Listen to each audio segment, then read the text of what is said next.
a podcast pulverizing episodes of the Walking Dead universe. Sometimes we give you news, sometimes we make you laugh, but most times we go deep. I'm joined by your host, David Cameo, and Survivors tier member, Bridget, as well as myself, Jasmine, jasmine.iac on Instagram. Bridget is also Ain't My First Rodeo on Instagram and something on Twitter. Ex-prophecy girl on Twitter. That's the one! Something. Just And something. also Sharon D will maybe join us shortly, aka Blazy Gardener. So you know, she might be here. So Yes. might Cosmomum09, Rachel. Yeah, and she's gonna be super drunk. Just fair warning. It's like, I thought it was at 6. Oh.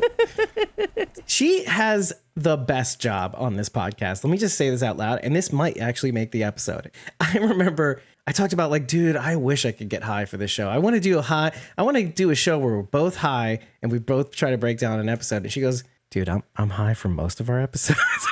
I'm like, I want your job. I can't function while high. It hits me too hard, no matter how little, which is why I don't do it that much. I would like to say, as a training paramedic, I do not condone drug use. Thank you, Jasmine. Thank you, Jasmine. Well, I haven't been, so there you go. There you go. Can't remember the last time I smoked on the devil's lettuce. Dr. Giggles. Oh, God. This again. Okay. And we're here to talk about the season finale of Fear the Walking Dead 7th season, titled Gone or An Earlier Heaven, or whatever flippity flop thing they tried to do with the title at the 11th hour, and then at the 12th hour they switched it back. I don't know what it is, but it's the season finale of season 7. We're finally here at the finish line. And first things first, we got to give the devil's lettuce his due. and that's no. That is, and this is right before our promo spots. So, like, They're going to be like, no, thank you. let me talk about Phineas Coffee. No, thank you. Don't sell our products anymore, please. Phineas Coffee is top-tier specialty grade coffee, roasted to order and ground, or not, to your specifications. Level up your coffee game by heading to our link in the description, usually, or you can head over to phineascoffee.com and plug in Squawking Dead as your promo code at checkout. You'll get 10% off and will get $1 for every bag you order. And as always, create a free account at ko-fi.com and follow us on ko-fi.com/squawkingdead. You don't have to buy a coffee. You don't have to join a membership tier.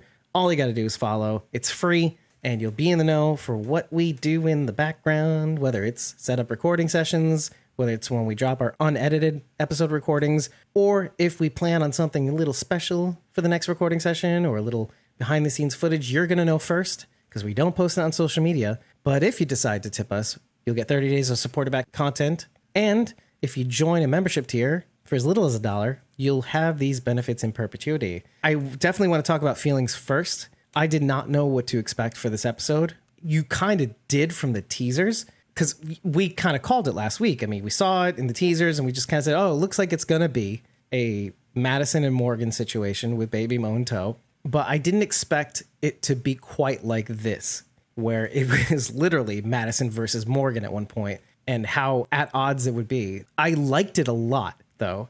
When you can get me to say, who am I rooting for more at any given moment, that's a good episode to me. But then the constant tug between the two and why they're doing what they're doing, and one person finding themselves on the other side of where they are now, I thought that was really clever. A clever way of going, hey, Madison, I don't like what you're doing right now. And then Morgan finding himself doing the same thing at some points. I like that. I think that's great. I think it's great to get the audience to not know who they're going to root for next, potentially, despite how badly some people want Madison to come back. They're like, oh, I don't know if I like this. I was rooting for the crabs. She's stuck with her guns, and from last week it says, I'm rooting for the crabs. First of all, I don't like Madison or Morgan, so I'm not going to be super fond of this episode in the first place. Did you ever get down to finally watching the first 3 seasons to know whether you like her or not? I have watched through 105. I just can't get past it. You know what? I don't like Morgan that much. This should not have been the finale All of our people should be in the finale. That was what made me angrier than anything, I think, is all of our people should be in the finale, and we get all Madison and Morgan. I liked the episode in itself. Had it been anybody but those two, I probably would have really liked it. Actually, that's valid because I think that's most people. I mean, it's not for the reasons that you described, but I think there's a large contingent that doesn't like Morgan, not just you. Yeah, I'm sure you've heard your fair share of, I don't like Morgan. And then I'm sure you've heard your fair share from like at least Rachel. Oh, I don't like Madison. A little bit of Morgan. Maybe a lot more Morgan. So you're not alone. But I think the important part is, did you like the episode on its own? And I think that's fine. Because you can't help the fact that our people aren't there. All our people aren't there at the last episode. And it's not uncommon to not have all your people in the last episode, as we've seen in the TWU. I don't recall any season where the finale was a bottle episode. That is a good point. Me neither, I don't think. Not off the top of my head, at least. And my head is not right. I just wanted to say I've had a very rough week. We just came back from the camp, which was great. I loved seeing all of you. I loved hanging out with all of you. We have a ton of content waiting in the backlog that hopefully I can get to this longer weekend because I have off on Monday. Some of that content are interviews that we recorded, not just Bridget and I, Bridget on her own. Thank you, Bridget, for all the content that you've been able to scour and set up. So much content. Yeah. There's so much content. I have some content from Samuel Sweet Shop, which is the sweet shop in Rhinebeck, New York. Hillary Britton Morgan and Jeffrey Dean Morgan plus Paul Rudd own. I took that footage with Tyler Phillip Cox, Whispers to Your Member, Tyler Phillip Cox. And we still have to post our Better Call Saul mid-season finale episode. And once that's done, I will be posting all of the Better Squawk Saul episodes all at once for your enjoyment. So that's coming down the pike. But aside from all that, because it relates to content, I was having the dickens of a time trying to get episode 194, the episode just prior, out to you. I just literally got it done right before this recording. I had it set up already in the tank. We recorded it the Tuesday before camp. So basically Tuesday of last week. This is very irregular. We got Sarah Beth Pollock on. It was a great episode breakdown. It's a little different than our usual breakdowns because we got a little more insight into what went into season 6 and season 7 so that we can actually appreciate the episode a little bit more. But I had it all set up before at the camp, primed for editing so that once we got back, I could release it right away. I was like, oh, very hopeful, like Wednesday night, I'll have it out. But end of the day, for whatever reason, the edit that I had primed and had basically cut up with the principal edit, I couldn't open it in DaVinci Resolve. And I literally last night and this morning had to finish editing it from scratch. So that was a nightmare. And to not only that, when I tried to premiere it at noon today, with a classic internet went out. So I had to go back into the editing room, add our logos, add all the stuff that I usually have as overlays in the live premiere that we usually do, put all that in. It gave me an opportunity to show people some of the things I was talking about in the preamble, like my picture with Margot Bingham and Teo Rapp Olsen. So that was kind of cool that I could do that. And it also helped me improve some of the overlays of the pictures and maps and whatever other images that we were putting on screen throughout the episode. I can actually show it in full screen without the overlays being interfering. So there's some minor silver linings, but at the same time, it was hell. It was just absolute hell. I barely slept all week. I didn't sleep this morning. All this to say, I hope you appreciate what we go through to give you these episodes, because this is probably the worst it's ever been, I think. I mean, being so concerned that we can't get you an episode as early as humanly possible really, really bothers me, because I want to give you the show that you deserve as early as possible, so you're not like watching it right or skipping it because the next episode's in like another day. So that's one of my own pet peeves, and I'm interested in hearing feedback from you. Does it bother you that we can't release episodes as quickly as possible? Is that a factor for you? And if you do, head over to ratethispodcast.com/GawkingDead and tell us after every episode. That being said, you should definitely donate to our Ko-fi goal of helping Dave get another editor, because that would just be keen. Yeah.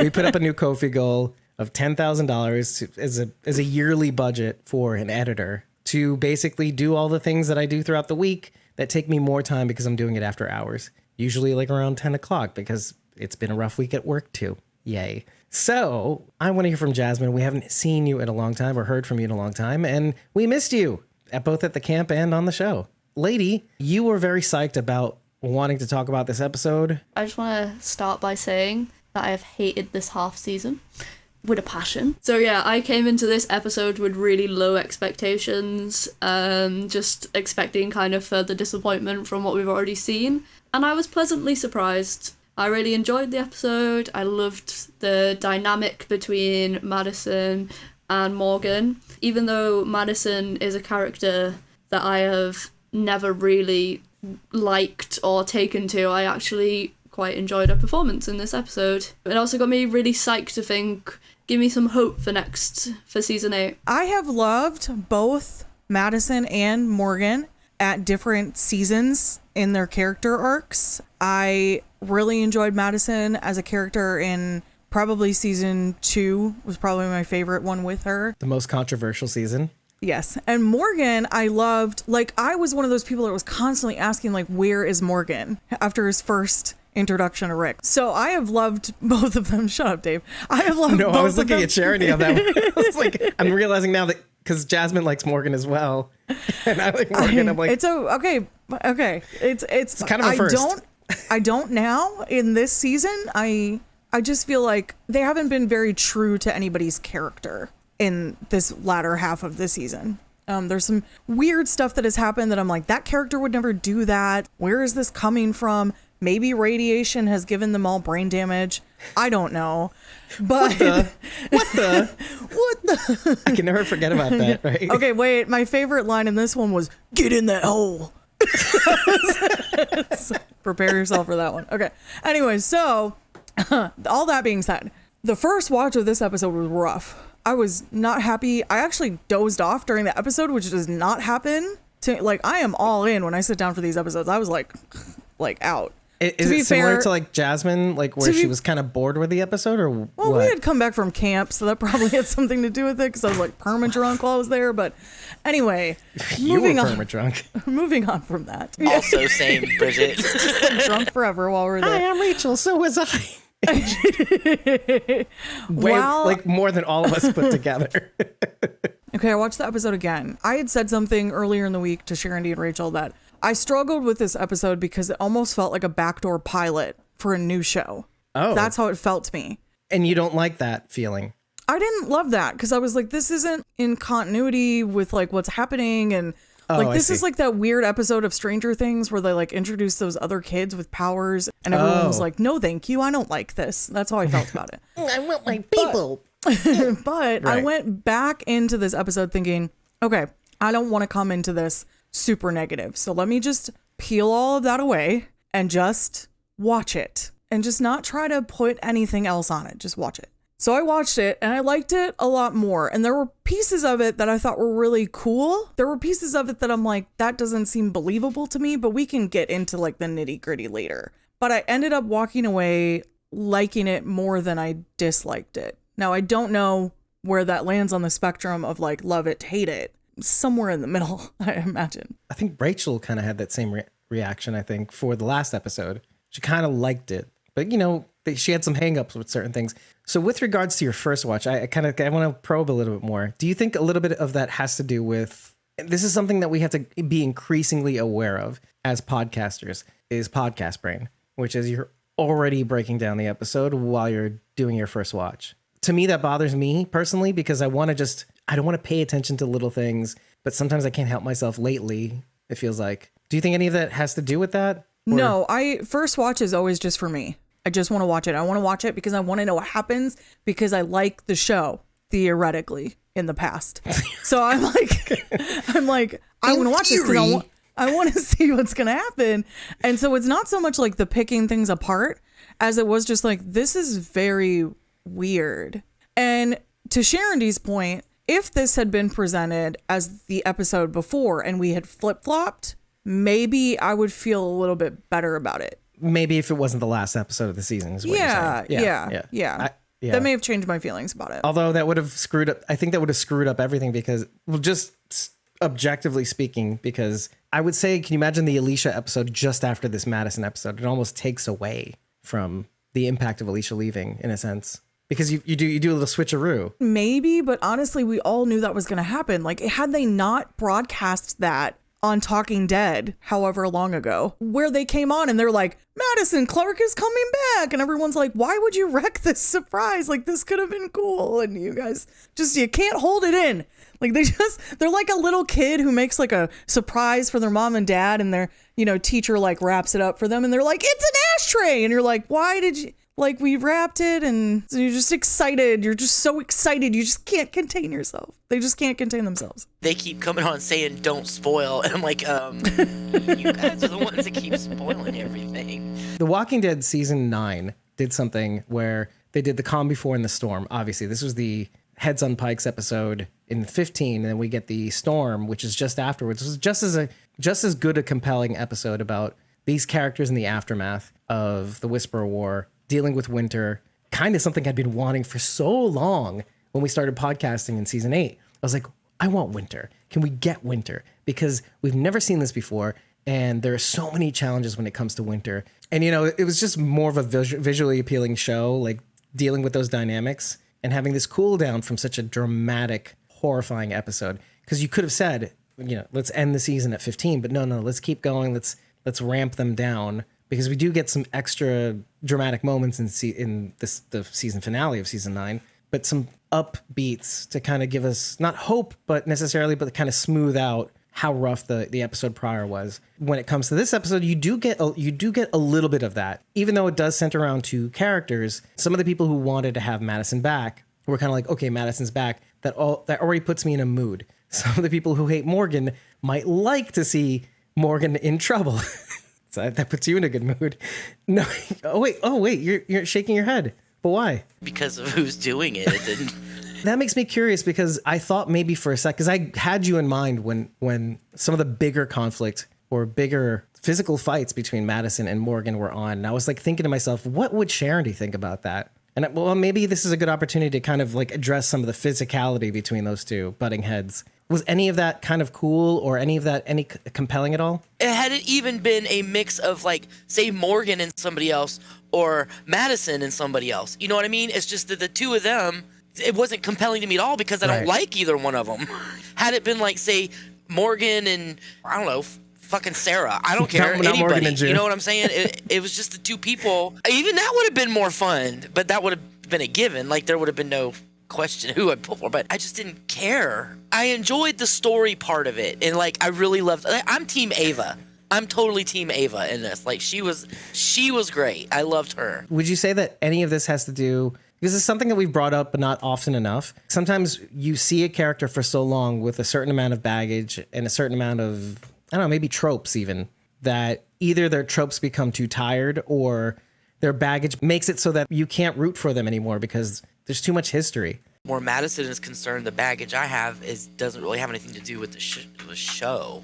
It's more the external. The Madistans have made it so I can't enjoy her. It's hard to like her because they have soured me on her. And where Morgan is concerned, I'm just tired of him. I feel like you would have liked Madison had it not been for the fans. I liked Madison in the first half of season 4. Well, I wasn't upset when she died or anything like that because I didn't know her that well. But the fan backlash towards me just totally soured me on her character. So it's very hard for me to enjoy her at all. On the subject of Madison and the whole fan side of it, one thing I was really, really concerned about is Madison coming back and being this big, perfect hero that was just going to save the day and save the story. So what I enjoyed about the way they portrayed Madison in this episode is she was imperfect. She wasn't the perfect hero. She needed the oxygen to survive. She was doing things that weren't totally ethical, but she had reasons for doing them.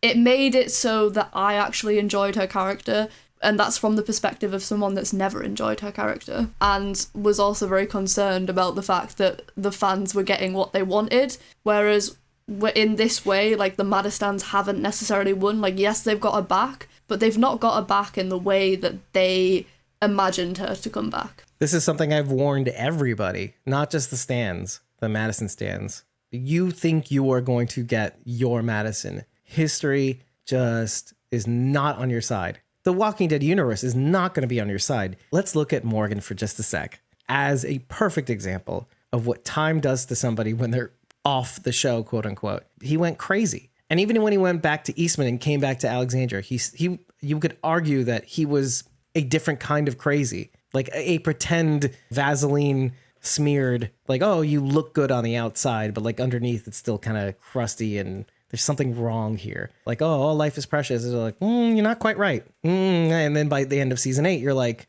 oh, that boy needs help. That boy needs some therapy.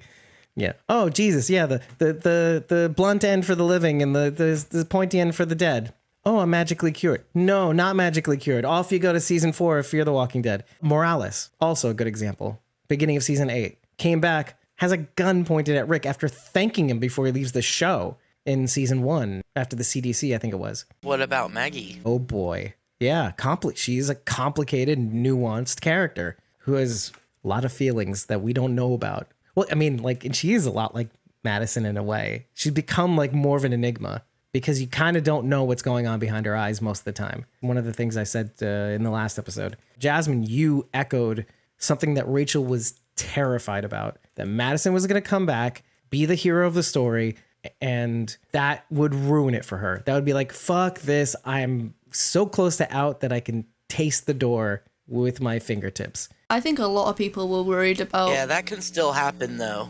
I don't know about the whole of season 8, but she is a series regular in season 8, so I don't know. The way this episode ended, and she was basically like, if I had known that my kids were dead, I wouldn't have done this, and I wouldn't be doing this.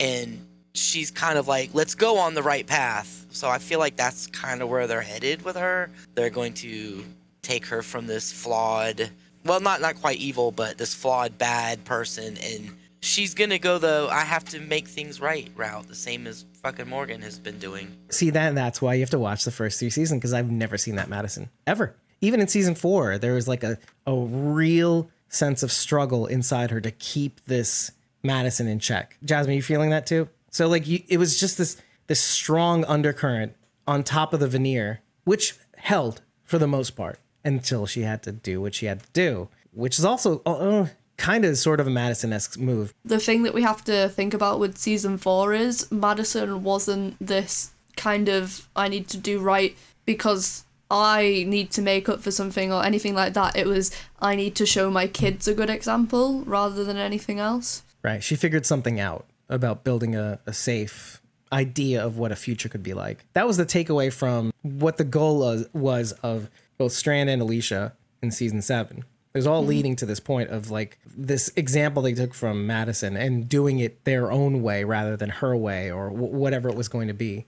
I can tell you what you were about to react to was Madison being the hero of the story, I think it was. I don't think that she can ever like fully redeem herself, to be honest. So I'm not too concerned about that. And I will be happy to see Madison do the right thing in certain instances, but I don't think she's going to steal the show and be like the sole hero. At least I hope not. No, and there's so much conflict waiting to be had between her and all the other characters. Victor, Charlie. Okay, can we get into this Charlie bit for 1 second? I've forever said that I do not think that Madison will have like some sort of conflict with Charlie. Everybody seems to think that's going to happen. And it just doesn't make sense because I feel like that's them inside their body going, I've never liked Charlie. I wish Madison killed Charlie. Like, what are you talking about? I think they solved that problem by giving her the radiation. Because of that, now it's like that's not even it's a non-issue. As someone who is a Charlie fan, I wanted to see some kind of confront. That was one of the things I was looking forward to, was like a confrontation between Madison and Charlie or some kind of resolution or closure sort of between them anyway. Interaction. So the fact that they're going to... Right, I wanted to see some kind of interaction between them because that was one of the things I was like, oh, that'll be cool to see how they do that. But if they're not going to do that... I feel like they're going to do that. They may still have a conversation, but I think most people were like, Madison's going to kill Charlie, blah, blah, blah. And like, but she's not. What they did to my Nick. Because Charlie is dying. So like, what is she going to kill her for? I don't know how they're going to do that since they're sending the Padre people after our Raft people. Are they going to take Madison and Morgan with them? I mean, the final destination is going to be Padre at some point, so maybe that's a better question. Do all of you think that Madison will even see Charlie at all? I mean, I have to think that there has... I say have to, but it doesn't have to, right? I mean, she could even die on the way.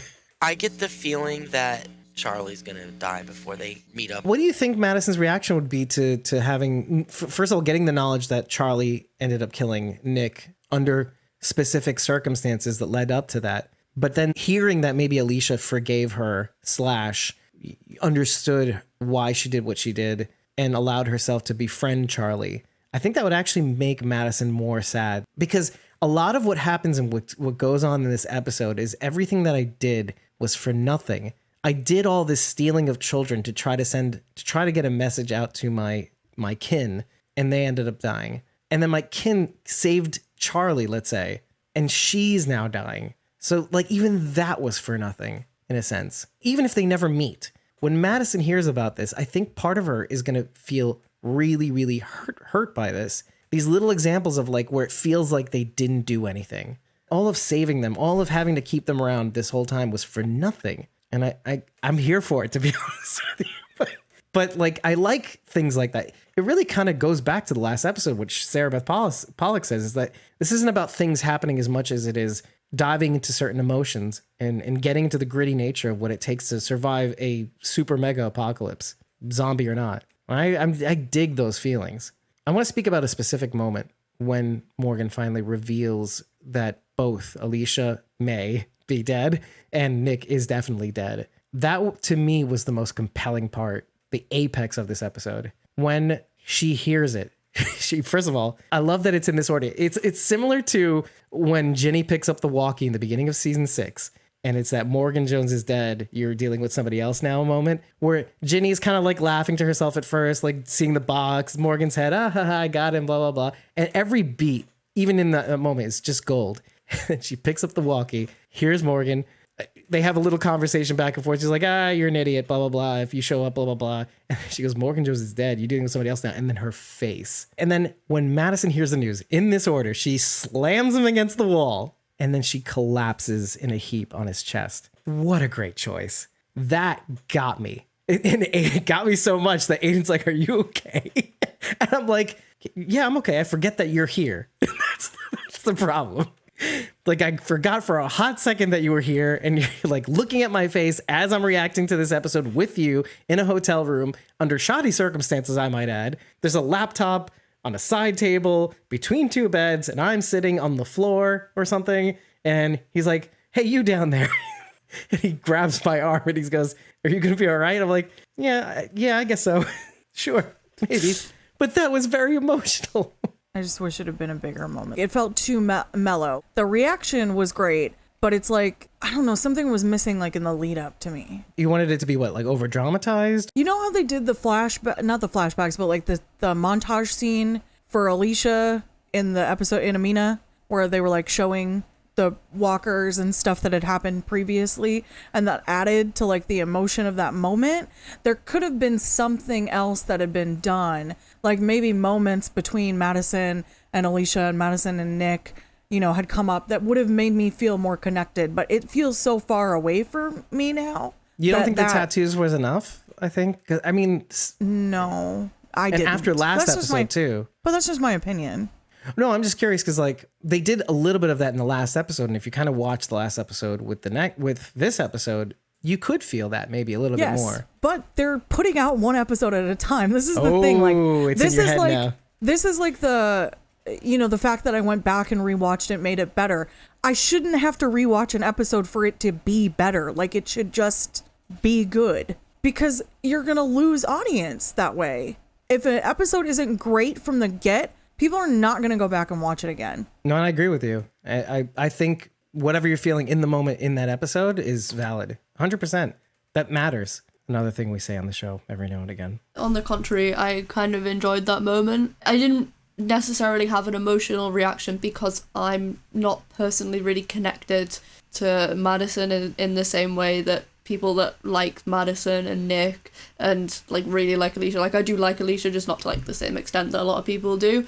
But I did feel more than I thought I would for Madison in that moment, and I quite enjoyed the reaction. I kind of agree with Bridget. I feel like it should have been bigger. There should have been more to it than that. I was kind of underwhelmed. I know their relationship with Alicia and Nick. I did watch season 4. I have watched recaps and stuff, so I mean, I know the basics of 1 through 3. She should have had a little bit bigger, maybe a little more dramatic reaction than that. One of the things I've noticed that is like a similarity between Madison and Alicia is when Alicia spent all the time after the stadium thinking that her mom died for a reason and that all the people survived and her mom had saved all those people and they were doing good. And then she met Cole and that theory was shot to hell because they were doing terrible things and they were being shitheads.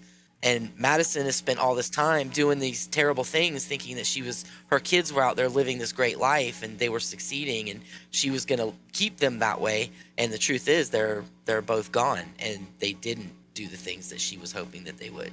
So, I mean, when she found that out, that everything that she hoped was for nothing, I feel like she should have had a little more of a reaction to that. Well, and this is also when she got the news too. She didn't know all the extra stuff like, oh, Alicia saved all of us essentially. Or this is something that I said in the last episode too, is that classically Madison has, I'm not going to say muted her reactions. She's had very emotional moments on the show.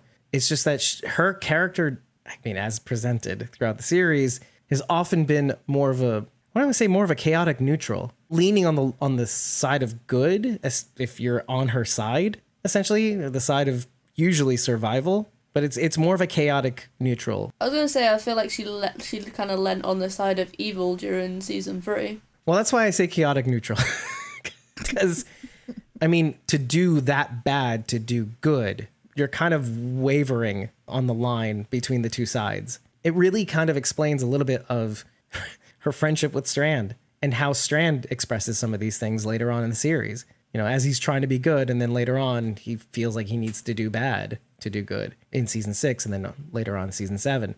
Okay, Huck.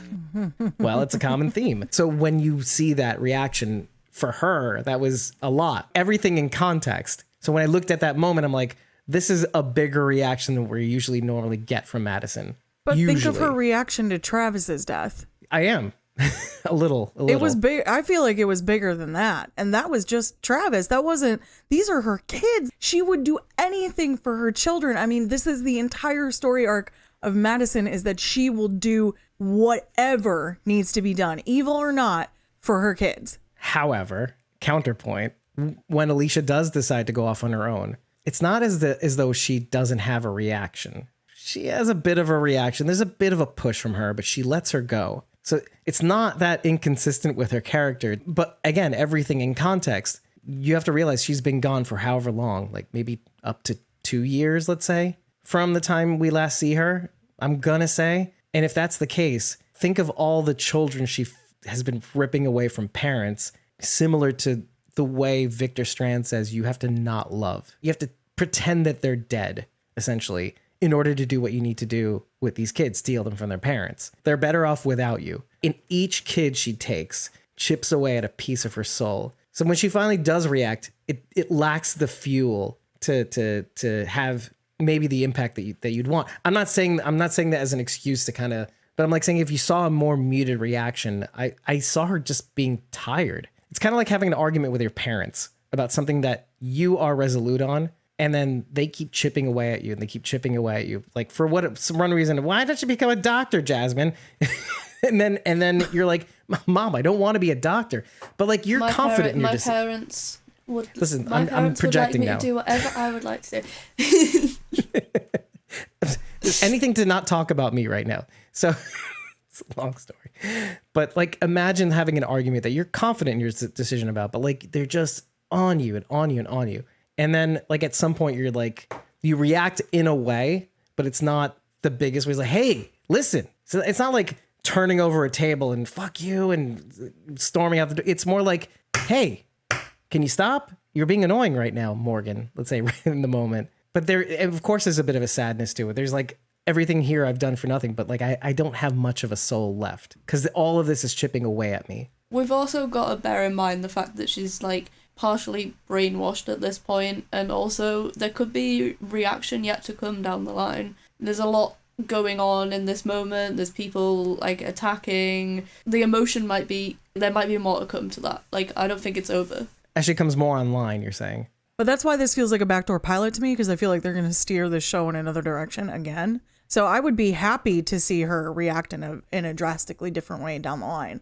That's why I'll keep watching. You know, like, that's why I haven't stopped watching, because I'm like, I'm hopeful something else will happen. So Negative Bridget all the time, every episode. I'm kidding. No, and this is me liking this episode. It's I just know. that, this was a rough half season, dude. Compare this to one of the best episodes of Fear, and like it's not even remotely close. What is that in your opinion, though? Let's say like top couple, right? Like the introduction of John Dory Jr. is took the safe route.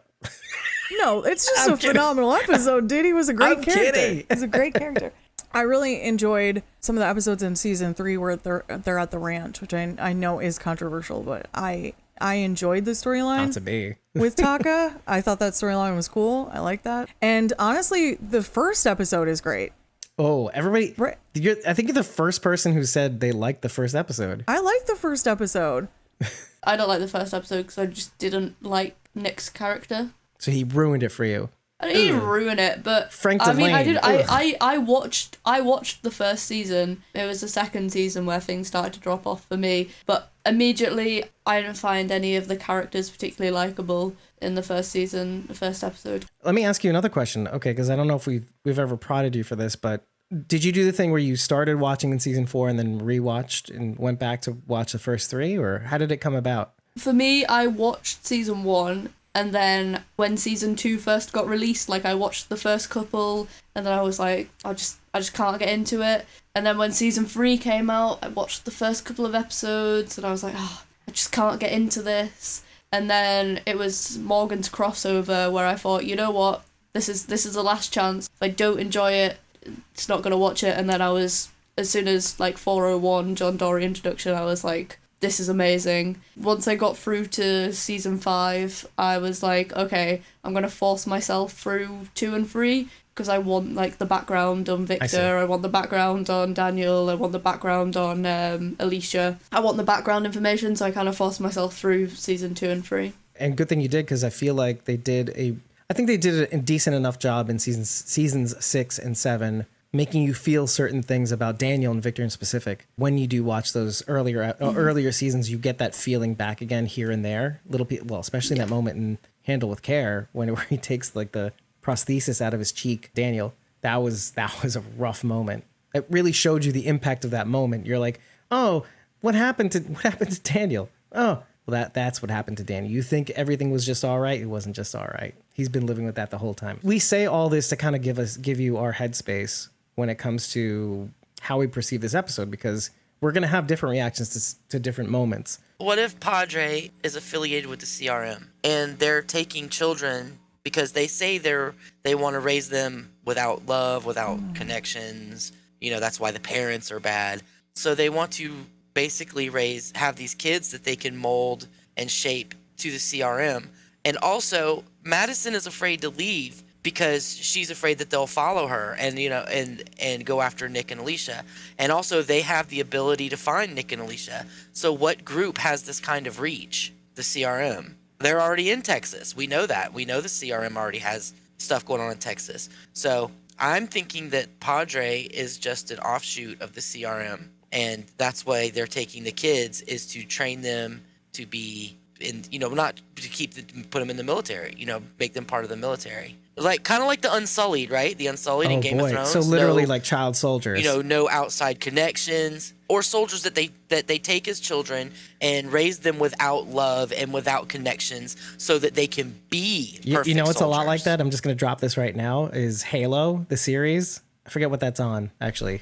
Showtime, Amazon Prime, I think it is. It's literally the premise of Master Chief. They take him as a kid. It's very interesting when you see the dynamics of what it takes to raise somebody like that. Can I ask a question then? Because we see a sign in the background for like something Bayou Bills or something. And it says Billy's Bayou? Yeah, Okay. It says Louisiana. So is he in Louisiana now? Because that was my assumption, was that he had traveled across the Gulf and he was in Louisiana. Yeah. If they were in the Galveston area, all he had to do was kind of go along the coast and they would be in Louisiana. Go out to sea and come back in. Which then makes sense if they're filming in Georgia, because it's drastically different from Texas, Different foliage, right? yeah. Because it's swamplands and it's very wet, and there's a lot more foliage than there's going to be in some of the Texas shooting locations that they had. Not that all of Texas is a desert, because it's not, and it has its own specific area. Ecosystem. So yeah, exactly. But But it makes sense then that they would move shooting locations plus, Georgia tax credit, which is really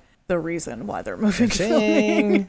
Yeah. That's the true reason why I'm filming. Right. With the Padre thing, I felt like they are very clearly going to use Sherry in some way, right? I agree. I think that's what Morgan had in mind. I was like, they're going to try to get Sherry in so she can infiltrate and they can find out more about it or whatever. Except Morgan basically just set our people with no warning, no indication that anything's coming. They're just floating in rafts, and all of a sudden these baby stealers are going to come and do who knows what. I mean, they're obviously not too open to strangers, so I can't imagine that they're going to be too kind. I am very interested in seeing an episode where Sherry is suddenly in a facility by herself trying to get her way out. That would be a cool premise for a bottle episode. And just her, maybe. Yeah. I mean, I think you'd like that too, Sharon, because look, we all like Christina Evangelista. It would be her Grady Hospital episode. Grady Memorial, right? Yeah. She'd just be in this facility. Yeah, I think that could be really cool. Yeah, I mean, I would be cool with that. Yeah. Again, Morgan, selling out I know his idea is we're gonna go to Padre and find it out, and but just Madison played him at the end because she didn't even know where they were going. They blindfolded her and him, but he was like, "Oh, we're gonna go get my people." Were they going to that boat though? The Coast Guard. Yeah, they were going to the boat that would take them to Padre. Yeah. Okay, I was like, are they going just to that boat? Is that where Padre is? This is dumb. No. Because I was like, you can clearly see that from the coast. That was another reason I was thinking maybe it's the CRM because they are using old military. Technically, the Coast Guard's not the military, but you know what I mean. How much fuel does it take to run a boat that big, too? I mean, that's fuel. That's serious. That's serious fuel. These are people with power. Of course, they are in Louisiana. They could have gotten oil fields too. They could have oil fields because Louisiana is big in refineries and stuff. So or coal, right? Because they have coal. It's coal country too, I think, or peat. Peat, yeah, because you're in the swamps. No, not so much coal, I wouldn't think, but big time oil. Right. As to the question of whether this is the CRM, I'm not ready to say that yet. There's some specific things that make me think that it could be, but then somehow, to me, it kind of goes off the rails. I'm more inclined to think that it's in line with the same philosophy as William Milton. And let me give you the reasons why. Pamela Milton, first of all, we're talking about The Walking Dead. If you don't watch The Walking Dead, who are you? Second of all, we're in season 11, so catch up. Third, William Milton is Pamela Milton's father. I think the conclusion that we ended up drawing from one of the last few episodes that we saw in the second trimester was Pamela gets her ideology from the foundations that her father built to prepare this place for whatever contingency this was. We get the impression that from the beginning of the second trimester, that this place was built upon the ideas of her father, that people should be in certain stations, that there should be different classes, etc. And so if that's the case, if he has that much of a particular idea about classes and how things should be run, my feeling is this would be more of a Commonwealth situation. Now, it doesn't have to be directly Commonwealth, but there is an ideology, at least, that may have spread to, let's say, maybe even Senator Vasquez, the Democrat from Texas, the Walker senator that Alicia was following. He was the one who had the Padre documents in the bunker. So if this is a governmental idea that is shared amongst Congress people or senators, let's say, because William Milton was president in 80-something. He had his own coin, which is he was that big of a president that he had his own little coin, or whether it was commemorative or no, I think it was a commemorative coin, the one that Lance always keeps flipping, that is kind of not real, is whatever plated. So I'm leaning in that direction. But again, I don't know. These people can be somebody else completely. That's why I hesitate saying it's the CRM initially, because that's a classic misdirect, because we've seen the CRM already in the series as earlier as the last season. And maybe we haven't seen them in a while, and which is why it could be the CRM. Like, oh, you remember us? We're still here. Do you see painted trees anywhere? If you're reading this, we're the CRM, and we're coming for you. What do you think, Jasmine? To be honest, yeah, I don't really. Me neither, though. I'm just in this moment of there's not enough information for me to form any real solid theories, so I'm just happy to see where things go. Same. I think it's a cool idea. I think it is too. Yeah, all of yours. Yeah, the CRM, Commonwealth, whatever it is. I mean, I wanted to give you my thought process because, it's a good question. But moving on from that, there's something I kind of wanted to hit on This is the only thing I really have, to be perfectly honest. I've only watched the episode once with Aiden and Tyler and Aaron, who doesn't even watch the show. Specifically, I wrote this in the premiere, which we just had. Oh yeah, just to remind you, we only had a couple hours ago. In it, Rachel had said, the premiere for the last episode is what I mean, 194. This is 195. In it, Rachel says, I bet the kids have been at Padre the entire time. And I thought, shit. You're looking at a jigsaw puzzle, and there's this one missing piece, and it bothers you to fuck. And you think that jigsaw puzzle, that piece that's missing, has been lost. And then if it, in fact, it has been that the kids have been at Padre this entire time, season 6 and season 7, that would be so perfect. Because we are talking about kids in the apocalypse. We haven't seen them since. I think that would be perfect. I would like that. And Rachel said it so perfectly. I think that would be awesome because I just want to know where the hell the kids are. And if they're alive at Padre, I'm totally happy with that. They would probably be separated from Tess and Samuels, too. Ranger Samuels. I hope Skidmark's there, too. I don't really care about that. And Nora's office people. And all the other people now you're asking too much. All the other people that we saved. And, yeah, Padre just took them all in. Oh, and let's you know what? Let's add another log in the fire. Hey, I bet Kalataca Walker is there, and Crazy Dog, and all them peoples. Yes! Oh, no! What about all the people that we saved in season 5? All the people that we helped that joined our group. They're all there. Everybody's too. alive. Everybody's there. We said it was the caverns, but you know that apparently wasn't. Sharon, you know what this is, right? You know what this is? What if Madison? Like, this is the common thing. Was what if Samuels is Madison? What is it? No. What if the caverns is Padre? What if? Yeah. See. I don't want to do this again.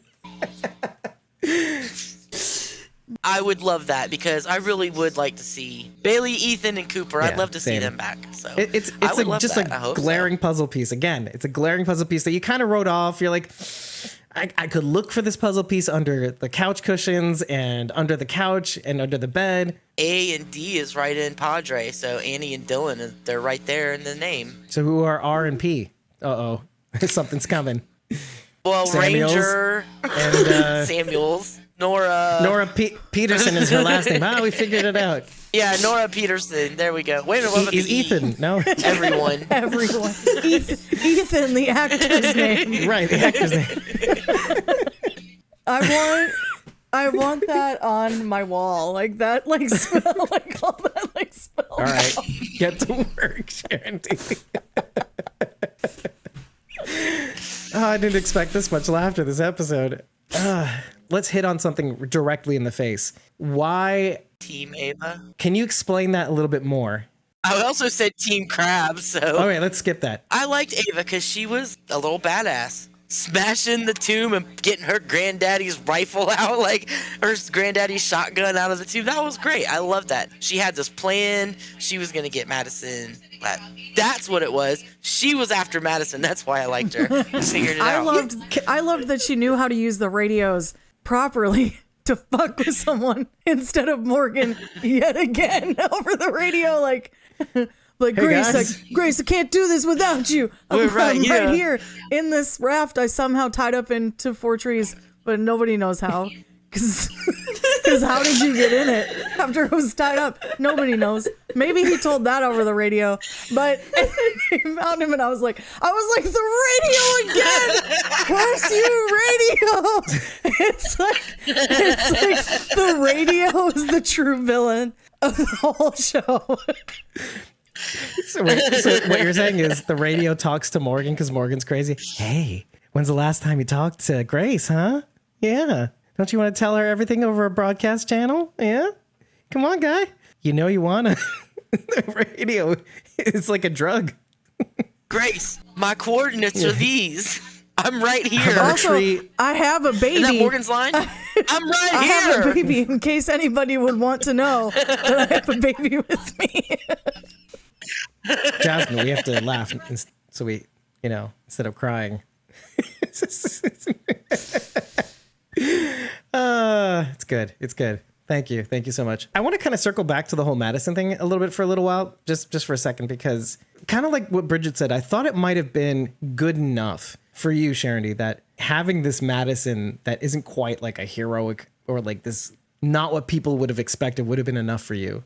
But then again, we've blocked and muted so many people on the internet that we can't really see what their reactions are. I've recently unblocked them actually because I kind of want to see what the reaction to this Madison is, or like. I am friends with a couple of Madistans. Okay. We had our issues at some point, but we found common ground and we are over that. So I have a couple of Madistan friends and they seem to like this so far. Usually they come complaining to me after every episode, and they did not do this. Do you think even their complaints has tainted your reaction of the show in some ways too? Like the complaints about the season thus far? No, I've had my own complaints about the season. I'm usually in agreement with them when they come to me with it, but I watch before anybody says anything to me. Like when I get up on Sunday mornings, I don't even look at my messages. I don't want anybody influencing how I look at the episode. I want to form my own opinions. This season really has just been disappointing on the whole. I need that too. I need that reaction, that general reaction from that contingent, because I'm curious to see. I also haven't, with what I've gotten, have not seen too much pushback on this version of Madison, this basically soul drained Madison, conflicted Madison. I am practically gone Madison. But Madistans will also rationalize any of her actions to be good.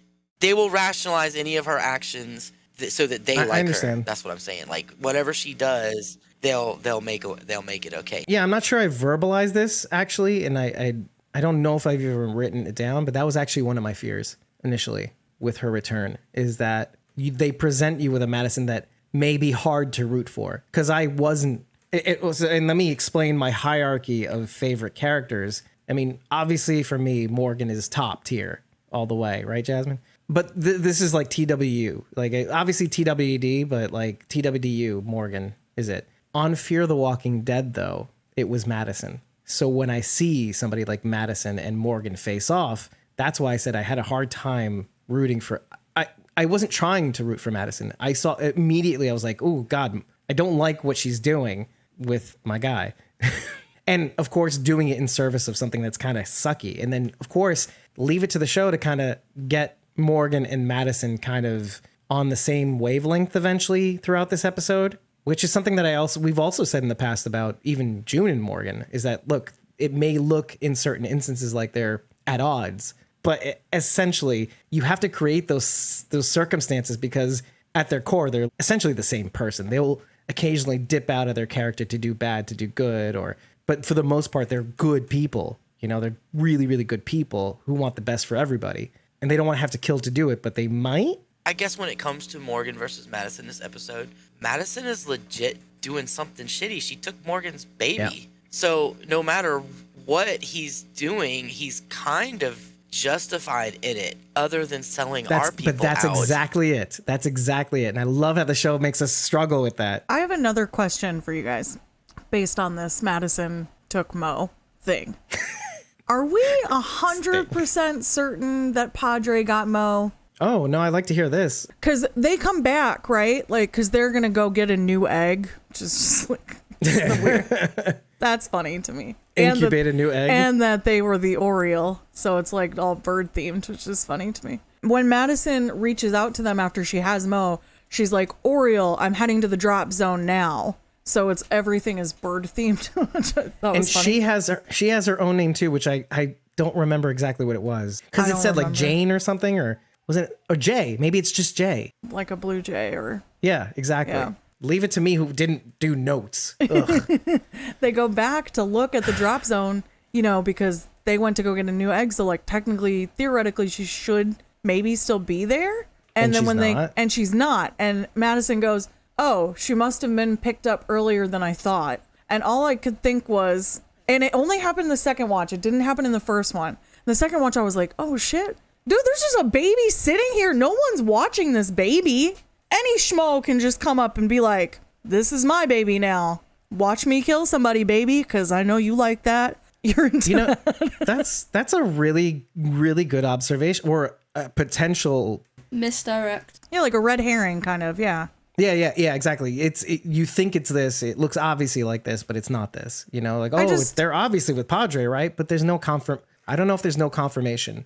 I didn't watch the episode again, but But no, that would be an interesting twist to all of this. I don't think they talk about it again after that. So like, other than like, I have to get my baby. Like that was it after that. Right. But. Right. Which makes Morgan selling out Sherry all the worse. Yeah, all See? for nothing. But that's the like theme of more all for interesting, right? Yeah. That's a more interesting storyline. It's interesting. It's interesting, but like I think Rachel would probably interject here and say, I don't like this complication.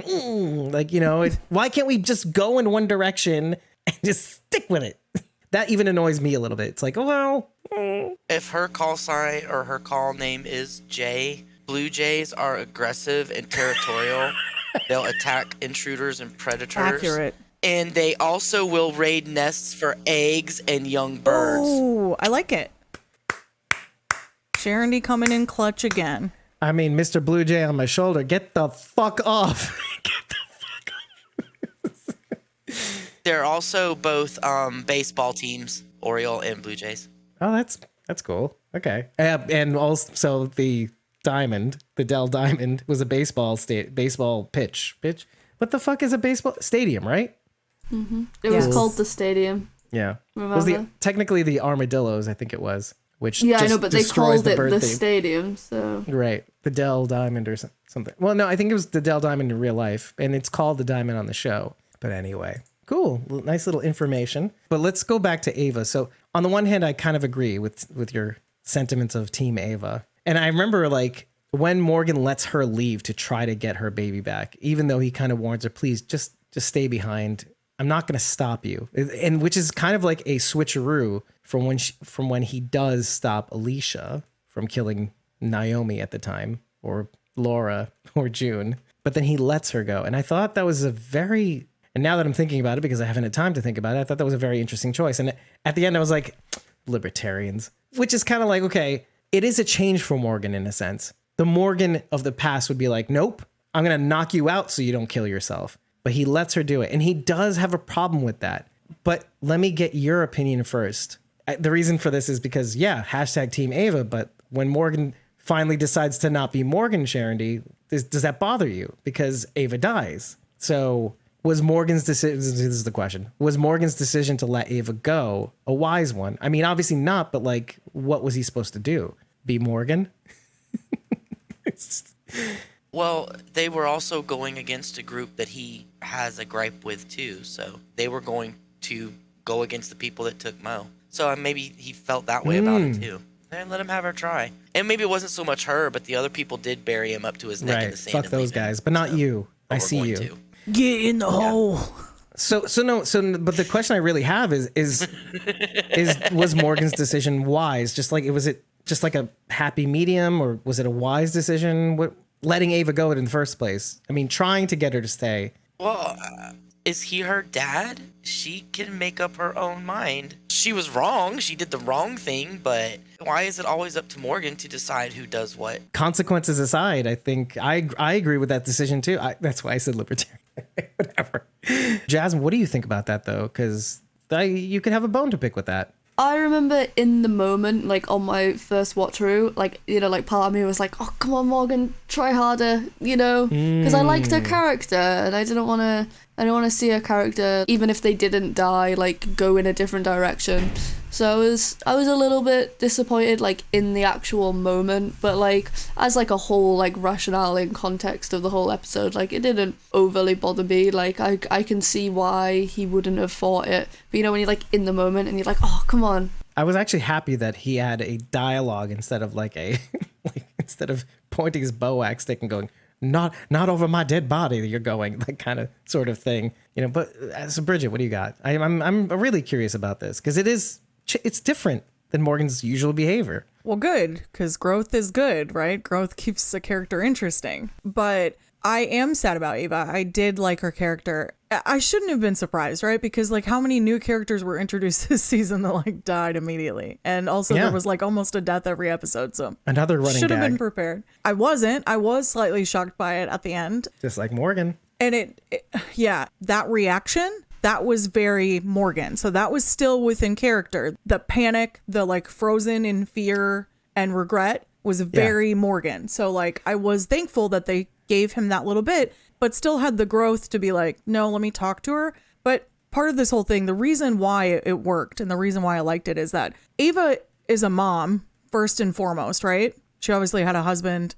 Jim, I'm assuming, was his actual name. She was probably using that like as a thing, but there's obviously more to that character, but she is a mom and all she wants to do is get her child back. There's not going to be any stopping that. And Morgan knows that from having Dwayne and then also from having Mo now as a child that he's caring for. You're going to put everything into that. There's no stopping a parent. I mean, think of moms lifting cars with sudden adrenaline bursts because that's how important their children are to them. There was no other option. She was going to go. I'm glad that he took a step back and didn't do that forceful thing because it's weird and it's like not a great character trait. I don't love it. So I'm glad that he didn't. And I'm glad that we're seeing him move away from that. I mean, I happen to think it's a great character trait. Just a man telling a woman when to shut up and sit down. Yeah. You're not going after your kid. Zip her yap and make me a sandwich. Anyway, let's close the book on this because I just want to do one more insight within this conversation. When I saw that he lifted the bag over her head, when I saw that he lifted the bag over the walker's head and saw that it was Ava Walker, I immediately thought of Rachel at the end of season 6, actually. Did any of you feel that immediately? Now that you've said that, I can see it, but who I actually thought of was the walker at the end of 401 when he sees the guy in the car and then he sees him later and he kind of, I mean, he doesn't react the same way, but it's kind of makes him step back a minute and, you know, then he kills him. But that was what it made me think of more than Yours Rachel. is better than mine. I got to tell you, because that makes more sense narratively, which is why I'm glad I asked this question, because it illustrates in these two moments Morgan trying in his meager way to help, but then and because where he's at in the moment in 401 is, I just don't want to be a part of the world. I don't want to be connected to this world. I want to be alone, etc., etc. And then he sees this guy. He's like, oh, I'll give him some food and go. And then he sees the Walker version of that guy walking down the road, and he's thinking to himself, I was responsible for that. I could have done more to maybe. That guy refused his help. Because he gave him medicine and bandages, and the guy said, take it back, I don't want it. And then this one, he was trying to help somebody, and it's the same thing still happened. They still ended up a walker. But yeah, the whole Rachel thing. Well, the reason why it feels weird and different, though, when I actually saw that scenario and thought of Rachel, I thought he felt more for Ava in that moment than he did for Rachel, in a sense. Of course, when he saw Rachel, he was like, oh, Rachel, no, oh, no, oh. No, because he stops her with his bow axe stick. He's like, oh, no.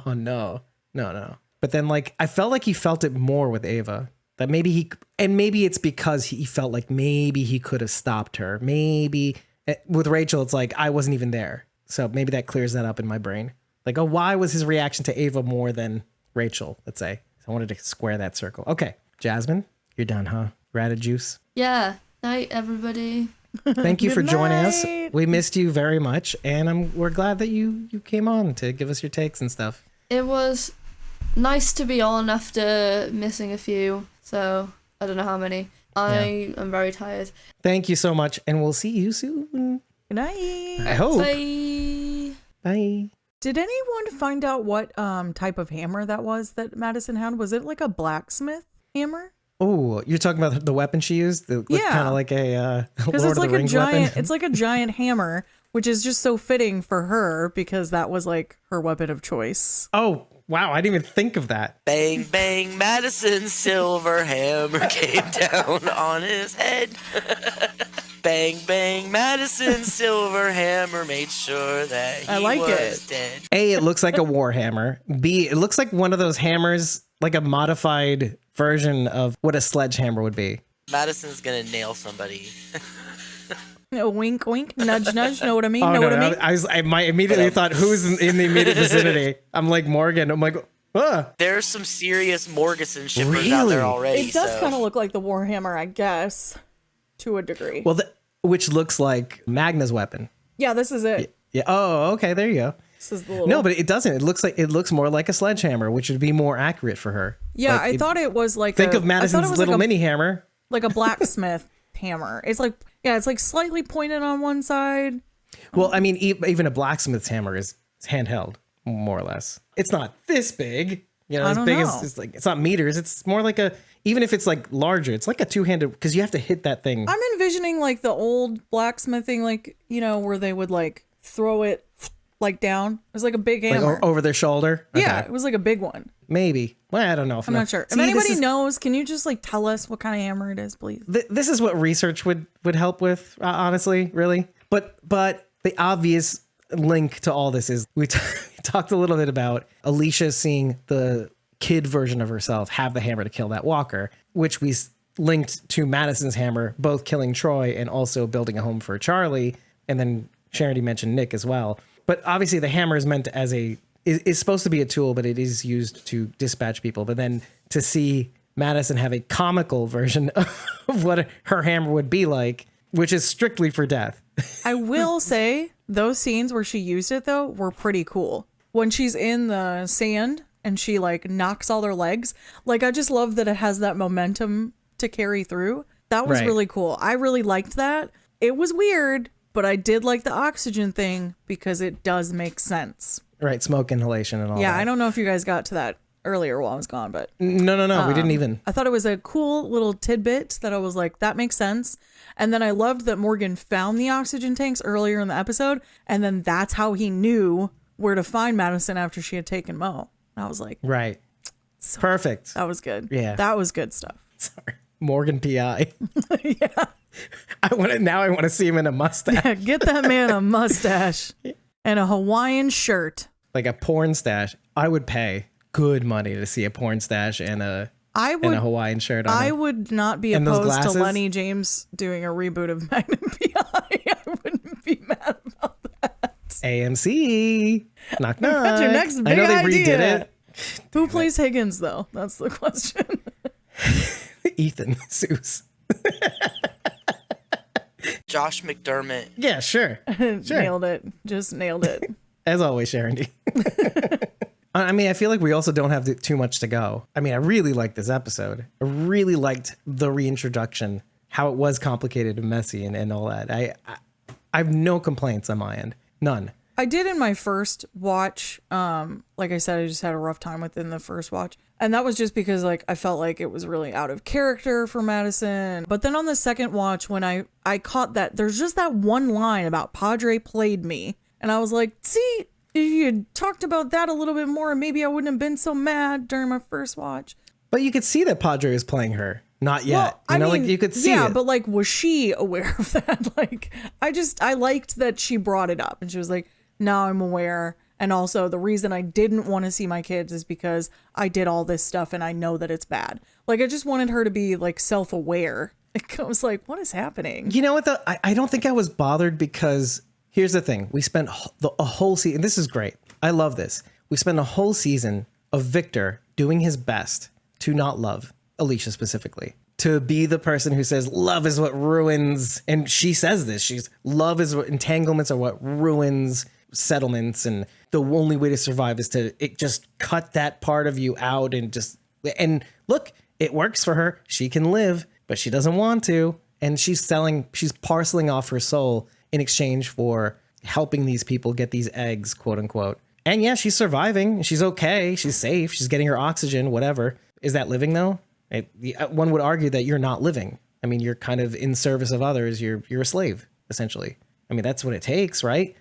But here's my real point. My real point is, of those two people, Victor and Madison, I see Madison capable of doing that. Capable of reaching to depths that Victor can't go. Because we've seen Victor turn a corner. And it looks different on him than it did Madison.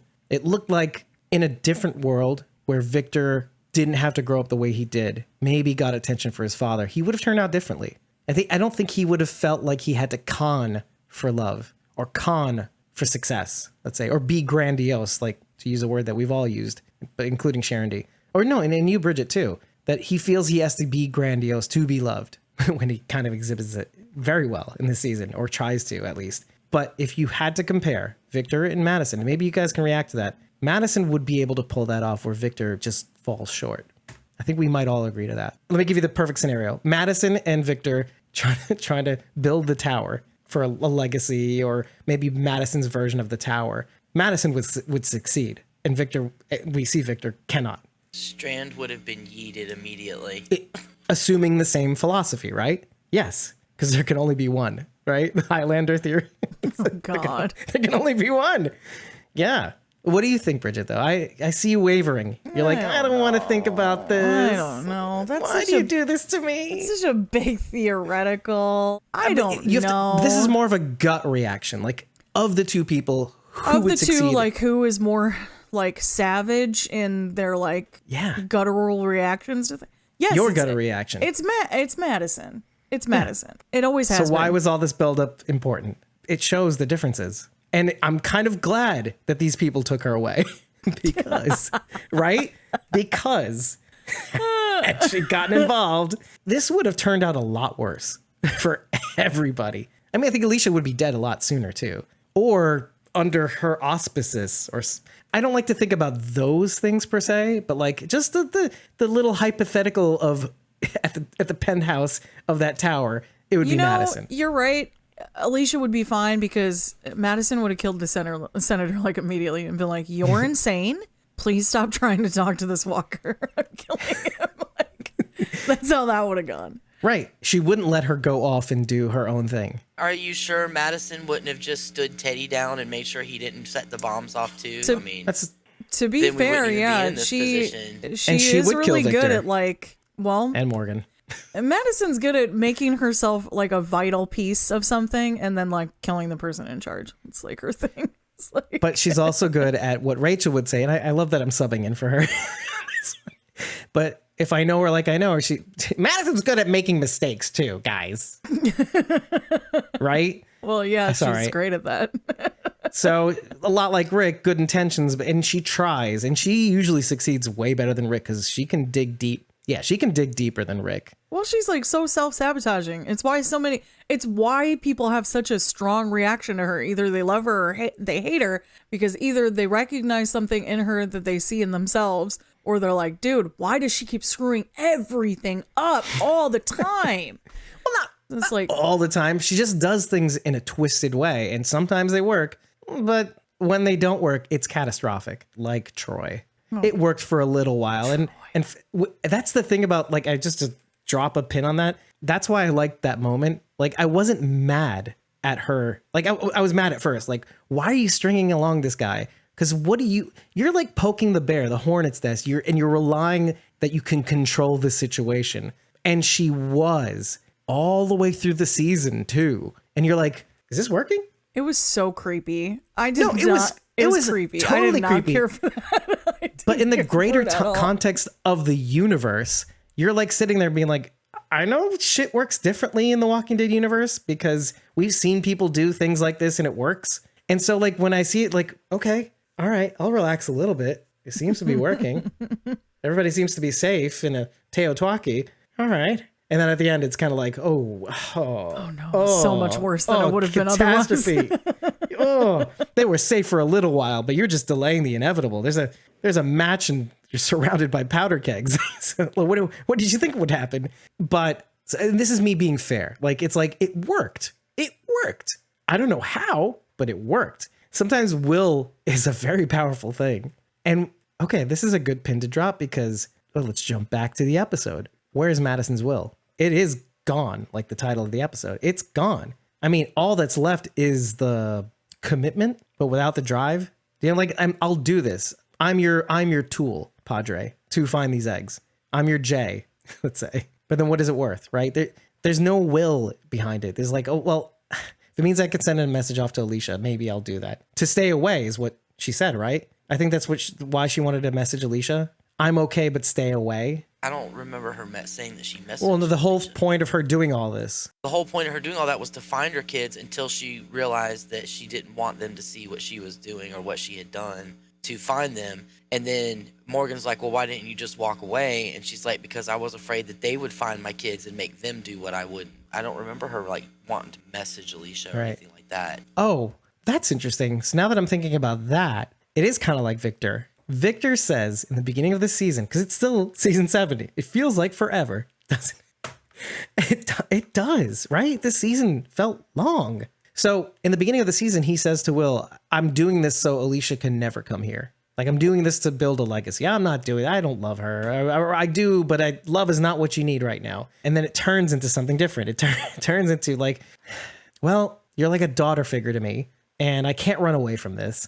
And no matter what I do, I'm stuck to this thing. So at first, so it's the opposite with Madison. At first, it's like, I need to get back to my kids. Maybe if I do this, because it's Madison, maybe if I do a couple shitty things, I can get back to them. But she's done so many shitty things that she feels like she can't possibly come back to them. She's made herself gone, effectively. That's okay. I like when you play with themes like this. Like, you have to separate yourself from love to keep them safe. Because if you don't, it's like, I'll do whatever you want. No problem. I don't need to message Alicia. Let's keep them safe. And like, that's why I asked of the two people who could do it. And it is Madison. And that, honestly, I love this. Because Sharon, we've brought this question up multiple times. And with Madison, not with Madison, but you had said there are some people that can survive perfectly fine without love, and that's all they need. Madison. You called me out. I feel attacked. But don't you think maybe she was surviving because she still loves her kids? That's what still kept her alive. But now she knows they're dead, so what will does she have to go on now? Unless it's because, oh, wait a minute, Alicia may not be dead. Let's go look for her. They're not going to do that. Maybe that's where I can tell already they're not going to do that. I mean, I know that Morgan kind of says that. It's like, oh, you don't know your daughter. I know my daughter, you dumb idiot. No, but I think the show is going to angle towards the direction of like, let's assume she's out of the picture. But we'll leave a tiny crack in the door just in case. Madison's whole mantra is no one's gone until they're gone, and her daughter is not gone, maybe, and she's just going to let it go. I think given what she's been through, and so maybe that's the answer to the question. She's been through so much that it's broken her to the point where she doesn't believe her own mantras. And I think that's interesting to me. I think it's compelling when you leave somebody that broken and you're right. They have nothing really to live for except for maybe picking up somebody else's banner, maybe a righteous banner. I'm gone, but you don't have to be. That sets the series up, or at least the next season up, for something that is just uncharted waters. Because what does that make Madison? So Alicia's living for her mom's legacy, and now her mom is going to live for Alicia's legacy? Or not one at all. Like, she's just carrying it over. Freaking legacies. Come on, man.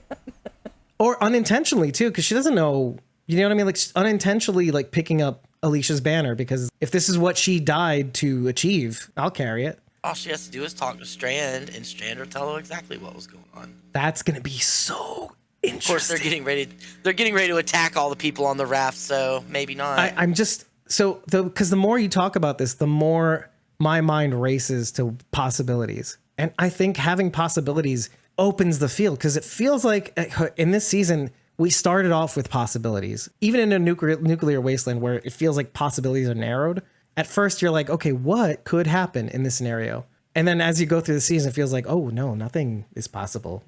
We went from the impossible is possible, season 5, to nothing is possible. And now that you're looking at this from a 30,000 foot view, you're like, oh my God, we went from beer bottle balloons in the sky where you can do anything to like, you can do nothing and you'll be happy. Meanwhile, you're not.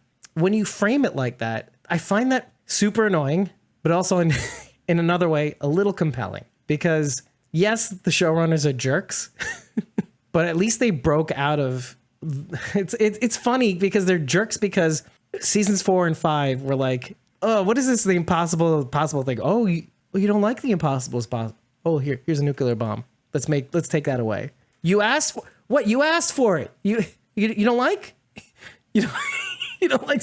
I never asked for that shit. You know what I mean? It's the others. I liked the impossible is possible shit. That was why I liked seasons 4 and 5. I did too. I'm gonna admit. I'm like, it's like I'm a Rick Stan at heart. I'm like a Morgan guy. Oh, of course I like the impossible is possible. God damn it! But then I find it kind of funny. From beer bottle balloons to rafts in the trees.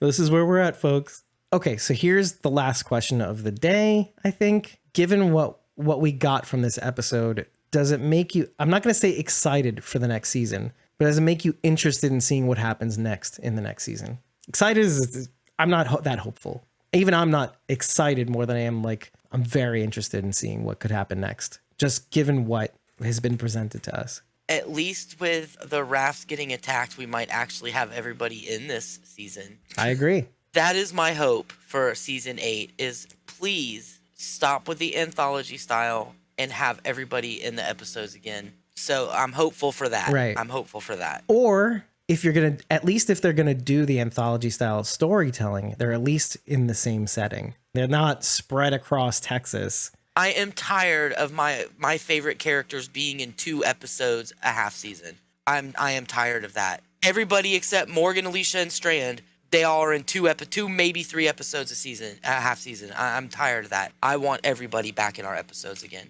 What is okay? You're gonna come at the end of the episode. We're wrapping up, and she's like, "Hey guys, hey guys." Okay, maybe we can weigh in. Bridget, you go this way. Hey, Rachel. Bye guys. Hi guys. Okay, we just asked the question. Oh, God. Given this is gonna be great. Given. It's not good. given the entire episode, the events of this entire episode, not season, that's been on the table, I'm not going to say are you excited about the next season, but are you interested in seeing what comes next? Like, is it like, okay, I'm in, or is it like, I'm not hopeful? Oh boy. I had to frame it right.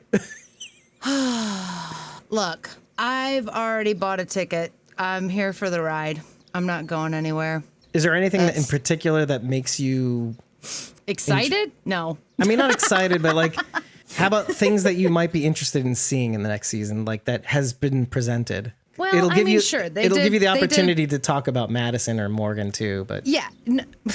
Who? I know. They did a great job. I will say I think they did a good job setting up Padre. I am very intrigued about Padre. I am. Okay. They got me on the hook. Okay. Good enough. Hi, everybody. And with that, everybody. No, Bridget. What the? Get in the hole. So, okay. So, if we're gonna get more lines like that, I'm in for this. What the? Get in the hole. What the? We're gonna get delivery like that. I'm in. As much as the people who listen to this podcast must be like, this bitch hates this shit. I do not. I don't hate it. I promise you, I like it. However, I am eternally optimistic that it will get better. So I'm hopeful. No, I'm very hopeful. There's no but. I'm very hopeful. I want to move on. I'm assuming Sharon shared her theory. Yeah. Theory. Oh, but the CRM? I like it. I like this theory. I do. I like it. But as I expressed to Sharon, it makes too much sense. It's too good. That's what I said. And so therefore they won't use it. It'll be something far dumber. and that is why you're out. And that's why. Yeah. It's quit making sense. It's going to be a no for me, here. Dog. But But Bridget, same framing with Rachel. Like, are there any pieces that you're particularly interested in? I am excited to see, and I don't know if it'll happen, but potentially for Madison and Strand to be reunited. That's such a good friendship. I loved how close they were with each other. I think back to like when they first started like really clicking and they're like drinking whiskey at the bar at the hotel. Like I want that back again. I'm interested to see what will happen, how all these elements of the storylines will be brought to like an end where like Charlie killed Nick, and so now Madison is going to learn that, which like we didn't ever know if that would happen. So I'm ready. We're going to see what happens. Maybe you'll see more of this. The bitch that you're like, that chick does not like this show. She's talking so much shit. Or maybe you'll see me be like, I like this show, guys. I'm so excited. So she starts getting emotional again and like in a positive way. Like, I like this reaction. I mean, I won't lie. I cried with the Daniel and Charlie moment, and even the Strand and Alicia moment. Same. So yeah. So it still has its moments where it gets to me, but I get spicy when I think about it. Yeah. So here's hoping no more spice. Let's have just bland ass American food from now on, okay? Just macaroni and butter And Just that's give me the it. steak and potatoes, please. Just buttered noodles. For me, similar to the whole Strand and Madison thing, but not. This is a lot like Lori saying to Carl, "You're gonna beat this world." I want to see if Strand lives up to Alicia saving him, because Sarah Beth Pollock said in the last episode something that really kind of resonated with me, which was the world needs, or this group at least needs, a Victor Strand in it in order to survive. Well, I mean, I'm not saying that I agreed with it at first, too, by the way. But then the more I thought about it, it's like, yes, you could fill that in with Madison, but Madison's not all there. You know what I mean? Do you mean they need someone to hate? Because I could agree with that. Well, they imagine need someone to rally against. more along the lines of using Victor's skills on behalf of our group, which hates him right now, by the way. What are his skills? He's a con man, baby. He's a con man, baby. He's got charisma. He does have charisma. I will give him that. He does. But at this moment, everyone in our group anyway has seen through it. Like they're not buying that shit anymore. No, they're all at Daniel level now. They're all at Daniel level with Strand. I'm like, fuck this guy. Like, you're up to no good. But here's the thing, that's what makes this so compelling to me, because here you are on one hand, Victor knowing everybody hates his guts, but knowing that he's been spared for a reason. And so you put him in the middle of that, and I just want to see what that does. I want to see what happens with that. That's what I'm here for. Like, there's all these different pressures on Victor now. It's like, you were saved, and now you got to live up to that sacrifice. I'm not thinking of Madison. I'm thinking of Alicia in this one. So hats off, Alicia Carey. I'm watching Victor now. You sent that guy off on a boat for a reason, and I want to see what happens with that. There's so many pressures against this guy. What do we see out of that? If you want a parallel, Victor could sacrifice himself to save Madison. Is that going to redeem him though in everybody's eyes? Like really? Well, yeah, we still have to deal with Madison, one, and he threw a ton of people off the tower. We've got two baby kidnappers in our midst now. So, like, does it really even matter anymore? That's a very interesting narrative parallel. Like him kidnapping baby Mo and Madison having just kidnapped a shit ton of kids too. Okay. So actually, and so just taking one step further, and I felt like Sarah Beth was just about to say this. This is a very interesting thing. You need a Victor to keep a Morgan in check too. Because it's nice to have a Morgan that has ethics and morals and stuff like that. But you can't have Rick without the Shane, even though Rick took on Shane. So, and I don't see, and look, season 6 was Morgan trying to be somebody else now, and it not quite working. You need that Victor. You need that person that's capable of taking that next step, that doing the things that other people aren't willing to do to get done. But just like you need a Victor, you need a Morgan to go, slow down. Victor is enough. Okay, let me go back here. You all want to kill me still. So that's interesting to me, because Victor has like an ethical dilemma here. Victor has a pebble in his pocket. That's what I want to see. He has a lot to live up to. So I'm here for that. I'm here for all of that. So if you like what you heard and you want to hear more in season 8 of Fear the Walking Dead, how about you head over to ratethispodcast.com/squawkingdead. Give us 5 stars in Eggplant. It's all we need to know that you love us. But if you want to say more, if you want to say less, if you want to say anything at all, love us or hate us, let us know after every episode. It's a great way to communicate with us. Your thoughts. It's a great way to get your name out on the internet, because we will post your thing. Make sure to include your social accounts so that we can do that. And if you really like what we're doing and you want to follow us in our journey and lend your thoughts in the episodes as we record them for free in the general public, create a free account at ko-fi.com and follow us at ko-fi.com/squawkingdead. You don't have to buy us a coffee, give us any money whatsoever. You don't have to join a membership tier. All you got to do is follow. If you see something you want to participate, if you want to get the unedited episode recordings, you can tip us for 30 days of supported back content, or you can join a membership tier for as little as $1 and receive those benefits in perpetuity. Or, hey, take a look at the other 2 tiers, see what you like. And if you like the Survivors tier, there's a couple spots left. You can join us on camera and mic for these episode breakdowns and lend us your thoughts with your voice mouth face. And with that, everybody, I've been your host, David Cameo, and I was joined by what? The face, voice mouth face. Voice mouth face. Yeah. Voicemail face. What? Yeah. What voice mouth? This bitch had face. unlimited mimosas. Oh my gosh. Hey, look, when you get a text message from your parents that says, "We have too much beer, come drink some of it," you don't say no. So here we are. You basic.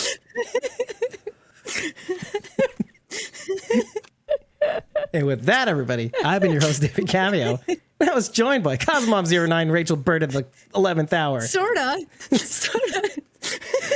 Sharon Day, aka Blazy Gardner, and Survivors tier members Bridget, ex-Prophecy Girl on Twitter, and Ain't My First Rodeo on Instagram. And, of course, we loved her. We missed her. You missed her, Rachel.